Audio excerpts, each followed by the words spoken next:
कदीम मिस्र की सरजमीन पर एक ऐसा बादशाह हुकूमत करता था जो खुद को खुदा कहलवाने लगा था।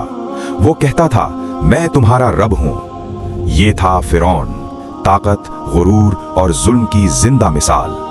फिरौन बनी इसराइल से सख्त नफरत करता था। उनके बेटों को कत्ल करवा दिया जाता और औरतों को जिंदा छोड़ दिया जाता ताकि उसकी हुकूमत कायम रहे। लेकिन कुदरत का निजाम कुछ और ही लिख चुका था। इसी दौर में अल्लाह ने एक बच्चे को पैदा किया जिसके हाथों फिरौन का अंजाम लिखा जा चुका था। उस बच्चे का नाम था हजरत मूसा अलैहिस्सलाम। अल्लाह के हुक्म से हजरत मूसा की वालिदा ने अपने बच्चे को संदूक में रखा और दरियाए नील के हवाले कर दिया। ये वो लम्हा था जहां खौफ भी था और अल्लाह पर कामिल यकीन भी।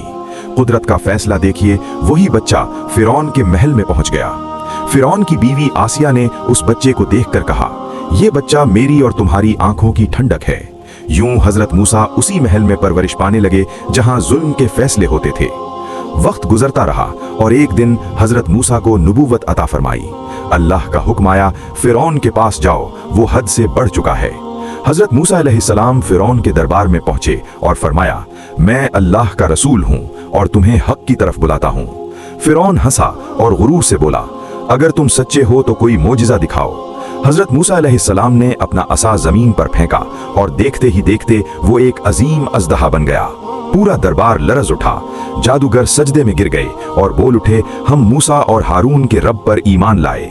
ये देखकर फिरौन का गुरूर टूटने लगा, लेकिन उसका दिल फिर भी न माना। आखिरकार हजरत मूसा अलैहिस्सलाम बनी इसराइल को लेकर मिस्र से निकल आए। सामने समंदर था और पीछे फिरौन का लश्कर।